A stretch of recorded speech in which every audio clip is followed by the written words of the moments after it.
Bom, vamos lá. Vamos falar sobre outro assunto bastante relevante aí. Foi esse diagnóstico de câncer de pele do Bolsonaro, né? Se é agressivo. Vamos tentar entender o que está acontecendo aqui, né?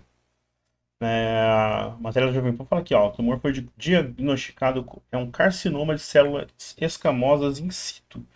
Este tipo de câncer se origina nas células escamosas presentes na camada mais externa da pele, epiderme e em mucosas como boca e garganta. Teve diagnóstico de pele confirmado nesta quarta-feira. Duas das 8 lesões removidas no domingo foram identificadas como malignas por biópsia. Olha, isso é interessante. A equipe médica informou que, após a remoção dos tumores, Bolsonaro precisará apenas de acompanhamento das lesões cutâneas, sem a necessidade de tratamentos adicionais como quimioterapia. O tumor é diagnosticado como um carcinoma de células escamosas. Conforme o boletim médico, esse tipo de câncer se origina nas células presentes na camada mais externa. A classificação in situ indica que o tumor está restrito às células, sem invadir outros tecidos, né? Que essa é a parte preocupante. Ele não penetrou para dentro das camadas inferiores da epiderme, portanto, o grau de agressividade é baixíssimo. É um tumor curável só com excisão cirúrgica. Explica Viviana Camargo, dermatologista da Beneficência Portuguesa. Especialistas consultados confirmam que o carcinoma apresenta um ótimo prognóstico quando detectado e removido precocemente. Não tem capacidade de invadir tecidos próximos nem de dar metástase à distância, por exemplo, para linfonodos ou outros órgãos. Entretanto, se não tratado, esse tipo de tumor pode evoluir para um carcinoma espinocelular invasivo, de crescimento mais rápido e agressivo. Obviamente que se for deixado sem tratamento, pode sim evoluir para a forma invasiva, que é mais grave, de tratamento mais difícil. Por isso é importante o diagnóstico e tratamento precoce. A confirmação da malignidade e o tipo de câncer são possíveis por biópsia. Então, na extração ali, eles já fazem a coleta do material para analisar, né? No entanto, o carcinoma costuma apresentar-se como lesão de cor vermelho parda. Isso é interessante, até para que todos nós fiquemos atentos, né? Escamosa ou crostose plana, podendo ser confundido com psoríase ou dermatite. Pode também surgir como uma ferida que não cicatriza. Ele pode lembrar uma mancha de pele inflamada que descama. Isso pode confundir e atrasar o diagnóstico. A principal causa é a exposição solar frequente e sem proteção. E aí a gente cai também naquela situação estranha que surgiu nos últimos tempos aí, não sei se vocês viram, que é a questão do. Agora, sempre quando falam de proteção, né? A gente lembra dos problemas aí do protetor solar. Não sei se vocês chegaram a ver. Se já. que foi bem ventilado isso. Por muitos anos, falaram que se você não tratasse, seria problemático. Se não cuidasse com protetor solar, você teria eventualmente um câncer de pele. E aí, de repente, surgiram algumas matérias aí falando justamente o contrário, né? Parece que um dos componentes. Vamos ver se é isso que a matéria fala. Vídeos compartilhados de TikTok, Instagram e outras redes têm espalhado uma tendência perigosa de acusar protetores solares de serem inúteis ou até causarem doenças, contrariando o que mostram as pesquisas. Bom, aí pode ser que seja uma questão. ah, Alguns civis apresentados por palestrantes, modelos e até médicos, sem apresentar evidências concretas que a eficácia do protetor é discutível, ou que esses produtos supostamente trazem compostos que são danosos aos neurônios. Outros indicam não usar protetor como meio de melhorar problemas de pele, ou chegam a acusar o produto até de causar câncer, de novo, sem basear em as informações. Bom, de algum lugar eles tiraram isso, né? Daí a gente dizer que o produto é de fato, bom, a gente precisaria de mais, talvez precise de mais estudos. A grande questão é que talvez quem tem interesse nisso, quem comercializa e já estuda a área, talvez não vá fazer, né? O problema é que, segundo a Food and Drug Administration, FDA dos Estados Unidos, a agência regulatória americana e diversas outras entidades, o UVC sequer chega à superfície terrestre. Ele é bloqueado pela camada de ozônio que recobre o nosso planeta. É, eu lembro que a questão era justamente isso, né? Assim, a única maneira pela qual os humanos podem ser expostos à radiação é a partir de fonte artificial, como lâmpada ou laser. Corrente perigosa. Há uma perigosa corrente nas redes sociais que criminaliza o filtro.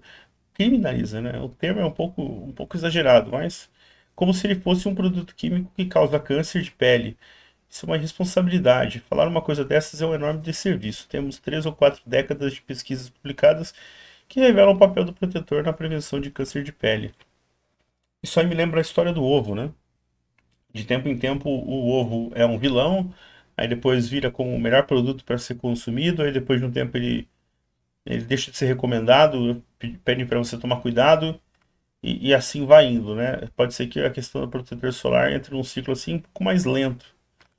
Tamanho da desinformação: apenas 16% dos conteúdos sobre protetor, proteção solar no TikTok foram produzidos por profissionais da saúde. Mas aí é um problema do profissional de saúde também, né? Eles que procurem a rede aí e façam o engajamento deles, né? Esse é um dos principais achados de uma pesquisa publicada no início de junho que foi realizada na universidade. Ou seja, ao invés da pesquisa sanar a questão da desinformação, da informação errônea, não, eles foram mensurar, o estudo deles foi mensurar a desinformação. E aí é aquele problema, né? A gente está acostumado já no Brasil, se a gente for pensar bem o que é desinformação, né? Porque muitas vezes a grande mídia trata como desinformação aquilo que não interessa para ela, o que não convém. Então a gente não sabe se é exatamente esse o caso, né? Precisamos ser cuidadosos, pois existem muitos blogueiros de beleza que fazem um importante trabalho de educação e informação em saúde da pele, que é baseado em evidências científicas. Eu sou defensor da ideia de que você trabalhe com evidências científicas. O problema é que você precisa do crivo, né? Não pode ser qualquer. Por exemplo, um artigo qualquer publicado não garante que o conteúdo de fato seja relevante. A gente precisa analisar qual a, qual a base, porque assim, muitas vezes se publica o artigo e o estudo foi realizado sem base de dados. A base de dados é inválida. Isso aconteceu inclusive naquela época da PAN, né? Que surgiu aquele primeiro relatório do Atila lá e bombou e fez todo um barulho. Eu me lembro até hoje de tomar o cuidado, que é um cuidado que eu recomendo que todo mundo faça, de ler o artigo que ele citou. E quando eu li o artigo, qualquer pessoa com um pouquinho de noção de estatística, não precisa muita coisa não, tá? Ia perceber que aquilo ali estava errado. Porque eu lembro que o estudo, ele estimava um número de perdas de vidas ali com base num grupo muito pequeno. E o grupo era muito misturado. Então, por exemplo, você tinha homens, mulheres de várias idades, com comorbidades, sem comorbidades. Então você já sabe que, do ponto de vista científico, aquilo ali não vai trazer nenhum resultado interessante. Do ponto de vista midiático, trouxe exatamente o que eles queriam. Então a gente precisa tomar muito cuidado com essa questão científica, porque ela é muito boa, é muito importante. Eu acho que é um caminho válido, mas é preciso um pouco de cautela, né? Mas de qualquer forma, assim, a parte importante aqui é a gente entender que aparentemente essa situação do Bolsonaro não é grave, né? Não tende a ter evolução, mas a gente tem que lembrar também que é um sujeito já de 70 anos, com... a gente percebe que o acidente lá da facada, o atentado da facada, debilitou bastante, ele teve que passar, e ainda de vez em quando surgem outras demandas para ele ter que passar por novas cirurgias, o que é sempre problemático, principalmente pela idade, né? E agora ele tá com esses problemas aí que eu não sei a fonte, tá? É um palpite pessoal meu. Imagino que sejam reflexos emocionais, né? Soluços e vômitos aí. Pode ver que saiu a condenação, ele piorou, né? Então, o que é totalmente compreensível, né? Se em algum momento você for acusado e condenado injustamente, você vai saber qual é o peso disso. É complicado, né? Mas faz parte do jogo, né? Talvez quando ele entrou nessa empreitada ele não tivesse dimensão do que poderia acontecer. A minha grande crítica a ele é justamente essa. Quando ele entrou, ele insistiu muito nesse discurso de jogar nas 4 linhas, só que o adversário não joga assim. O adversário joga fora. Então, às vezes, quando você entra numa guerra, você tem que trabalhar com as armas do adversário ou pelo menos se adaptar a elas. Não acreditar que eles vão. Bom, teu inimigo. Se o teu inimigo é a esquerda, você não pode esperar honestidade nem intelectual, nem moral, nem material. Já começa por aí. Segundo, eles não querem a sua existência, eles querem o seu fim, né? Eles estão alinhados para isso, esse é o objetivo. A gente já viu isso nos outros atentados e vimos agora aí até gente que não participou celebrando aí a morte do Charlie Kirk. Então a gente já sabe que é isso. Então a gente tem que tomar, o que cabe ao Bolsonaro é tomar um cuidado redobrado com a saúde, pela idade, pela situação, mas pelo menos nesse caso parece que a coisa não foi tão grave aí, né? Mas diz aí, o que que você acha? Você acha que esses soluços e crises de vômito aí são causados por quê? Vamos brincar de palpiteiro aqui, né? A gente não tem acesso a dados médicos, não tem como a gente saber exatamente o que acontece. O dia que souber, a gente vai comentar.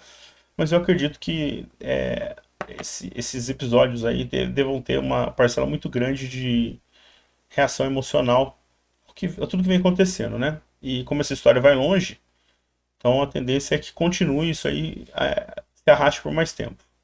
Mas é isso aí. Se você gostou, convido você a se inscrever aí, curtir, dar uma força pra gente aí.